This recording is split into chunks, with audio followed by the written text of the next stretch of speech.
میں الشبہ جاوید آپ سب کو مکتبہ نمیم پاکستان کے یوٹیوب چینل میں خوش آمدید کہتی ہوں۔ کیا تو بادشاہ ہے ایپیسوڈ نمبر 11 تیری مرضی پوری ہو، اس موضوع پر فادر ایمینول آسی ہمارے ساتھ بات چیت کریں گے۔ آپ سب سے ریکویسٹ ہے کہ آپ مکتبہ نمیم پاکستان کے یوٹیوب چینل کو سبسکرائب کریں، لائک کریں، شیئر کریں، نہ صرف اپنے دوستوں کو بلکہ اپنے ریلیٹیوز کو بھی اس چینل کے بارے میں بتائیں تاکہ پاکستان کی کلیسیا زیادہ سے زیادہ مکتبہ نمیم پاکستان کے یوٹیوب چینل سے فائدہ اٹھا سکے۔ معزز ناظرین، کیا تو بادشاہ ہے اس بہت بڑے موضوع پر اگلا ایپیسوڈ تیری مرضی پوری ہو کے موضوع پر ہے۔ یسوع المسیح کے بادشاہ ہونے کا اعلان تو یسوع مسیح کی پیدائش سے پہلے فرشتہ کے پیغام میں ہو چکا تھا۔ پیدائش کے واقعات میں بھی چرواہوں کے لیے اور مجوسیوں کے لیے جو پیغام تھا اس میں بھی یسوع کے بادشاہ ہونے کا ذکر ہے۔ یسوع مسیح کے معجزات میں اور یسوع مسیح کی تمثیلوں میں اور تعلیم میں یسوع المسیح کے بادشاہ ہونے کی طرف اشارے ہیں، اور یسوع مسیح کی موت، صلیبی موت، اور یسوع مسیح پہ جو جرم لگایا گیا صلیبی موت کا، اس پہ بھی واضح اشارے ہیں۔ تو پھر یسوع مسیح کا مردوں میں سے زندہ ہونا اور روح القدس کے نزول تک، پینتیکوست تک، کسی نہ کسی شکل میں، کسی نہ کسی حالت میں یسوع المسیح کے بادشاہ ہونے کا مضمون ظاہر ہے اور چھایا ہوا ہے۔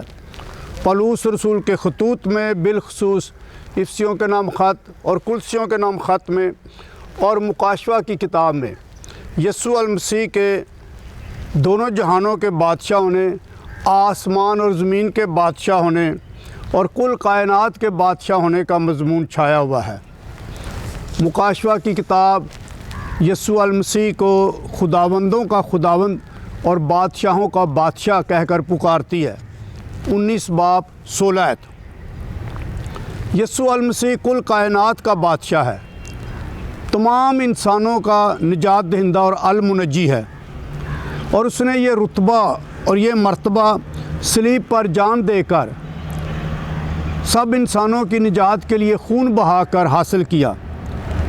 وفاداری اور محبت میں خدمت اور قربانی کا درس دے کر اور اپنی جان ہمارے گناہوں کے فدیہ کے واسطے افزانے میں دے کر یہ رتبہ اور درجہ حاصل کیا۔ وہ یقیناً دونوں جہانوں کا بادشاہ ہے، وہ شاہد و عالم ہے اور کائنات کا شہنشاہ ہے، کیونکہ کل کائنات اس میں معموری رکھتی ہے۔ کل کائنات جو عدن سے بگڑ چکی تھی، یسوع مسیح میں کلوری پہاڑ پر بحال کی گئی ہے، اور ساری خلقت یسوع مسیح کی موت کے ذریعے غلامی سے رہائی پاتی ہے۔ وہ کائنات کا خداوند اور عظیم مالک ہے۔ تمام خدمت اور عبادت، سارے سجدے اور تمام پرستش اور ساری حمد و ستائش اسی کو ہے۔ یہ عالمگیر سلطنت ہے، یہ عالمگیر بادشاہت ہے، سب امتوں کے درمیان، سب قوموں کے درمیان، سب زبانوں اور ثقافتوں کے درمیان، جیسا کہ مکاشفہ کی کتاب اس کے 7 باب کی 9 آیت میں آیا ہے۔ یہ اتحاد اور امن کی بادشاہی ہے۔ یہ باطنی بگاڑ اور نفرت، دشمنی، بدلہ اور انتقام کے بجائے معافی اور محبت، سلامتی اور قبولیت اور انسانی احترام اور سچائی اور زندگی کی بادشاہت ہے۔ یہ کثرت سے زندگی پانے اور پاکیزگی کا فضل پانے کی بادشاہت ہے۔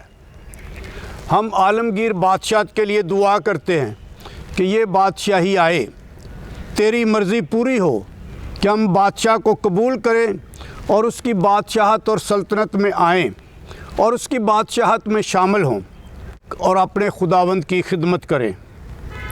مکاشفہ کی کتاب اس کے 5 باب کی 13 آیت میں کل کائنات یسوع مسیح کو بادشاہ تسلیم کرتی اور اس کی خدمت کرتی ہے، عبادت کرتی ہے۔ 5 باب کی 13 آیت میں لکھا ہے، اور میں نے ہر ایک مخلوق کو جو آسمان پر اور زمین پر اور زمین کے نیچے اور سمندر پر ہے اور جو کچھ ان میں ہے، یہ کہتے سنا کہ تخت نشین اور برے کی برکت اور عزت اور تمجید اور قوت عبدالآباد تک رہے۔ اس بادشاہی میں سب لوگ شامل اور داخل ہو سکتے ہیں۔ اس میں کسی قسم کی کوئی تفریق اور تعصب نہیں، بلکہ جو معاشرے کے معیاروں سے اور اپنی برادریوں سے دھتکارے ہوئے ہیں، باہر نکالے گئے ہیں، ان کو اس بادشاہت میں قبولیت اور اپنائیت ملتی ہے۔ جن پر گناہ گار ہونے کے فتوے لگائے گئے ہیں، وہ توبہ کر کے نجات کا تجربہ پاتے ہیں۔ جو بھی اس بادشاہی سے باہر رہے گا وہ اپنی مرضی سے رہے گا۔ یسوع المسیح فتویٰ لگانے کے مقصد کے لیے نہیں آئے، بلکہ نجات اور زندگی بخشنے کے لیے آئے۔ یوحنا کے مطابق انجیل اس کے 3 باب کی 16 سے 17 آیت میں لکھا ہے، کیونکہ خدا نے دنیا کو ایسا پیار کیا کہ اس نے اپنا اکلوتا بیٹا بخش دیا، تاکہ جو کوئی اس پر ایمان لائے ہلاک نہ ہو بلکہ ہمیشہ کی زندگی پائے۔ اور 17ویں آیت میں لکھا ہے، کیونکہ خدا نے بیٹے کو دنیا میں اس لیے نہیں بھیجا کہ دنیا پر فتویٰ دے، بلکہ اس لیے کہ دنیا اس کے وسیلے سے نجات پائے۔ لہذا یسوع المسیح کی زندگی کا مقصد اور اس کی بادشاہی کا مقصد دنیا پر فتویٰ لگانا نہیں، گنہگاروں پر فتویٰ لگانا نہیں، بلکہ یہ کہ وہ زندگی پائیں اور سب لوگ زندگی پائیں۔ متی کے مطابق انجیل اس کے 25 باب کی 31ویں آیت سے لے کر 46ویں آیت تک ایک آخری عدالت کا منظر ہے جو بہت مشہور ہے، جس میں نیک و بد کی عدالت ہوتی ہے۔ کچھ لوگ تخت نشین کے یسوع مسیح کے دائیں بیٹھے ہیں، کچھ بائیں ہیں، اور وہ تفتیش کرتے ہیں، یسوع مسیح پوچھ گچھ کرتے ہیں، سوال جواب ہوتے ہیں، اور جو روزمرہ کی زندگی سے متعلق اور عام زندگی کے معمول کے متعلق سوالات ہیں۔ یہاں رحم کے بدنی کاموں کا ذکر کیا گیا ہے، نیک کاموں، بھلائی کے کاموں کا، دوسرے ضرورت مند انسانوں کے لیے ہمیں کیا کرنا چاہیے اور کیسے زندگی گزارنی چاہیے۔ ایسا نہ ہو کہ ہم اجنبی، لاپرواہ، بےعص یا لا تعلق ہو جائیں۔ اس کے برعکس یہ عدالت کا منظر ہمیں سکھاتا ہے کہ ہم اپنے مظلوم، مستحق اور محروم لوگوں کے ساتھ وابستگی اور غم خواری کریں۔ ہماری روزمرہ کی زندگی میں اور معمول میں یہ معاشرتی ذمہ داریاں ہیں کہ ہم خدا کی مرضی پوری کریں تاکہ اس کی بادشاہی آئے، خدا کو بادشاہ مانیں اور روزمرہ زندگی میں اس کی مرضی پوری کریں۔ یسوع مسیح نے پہاڑی وعظ کو، جس کا ذکر متی کے مطابق انجیل اس کے 5ویں باب، 6 باب، 7ویں باب میں ہے، 7ویں باب کی 21 آیت میں پہاڑی وعظ کے خاتمے پر یسوع مسیح یہ فرماتے ہیں، نہ ہر ایک جو مجھے خداوند خداوند کہتا ہے آسمان کی بادشاہی میں داخل ہوگا، مگر وہی جو میرے آسمانی باپ کی مرضی پر چلتا ہے۔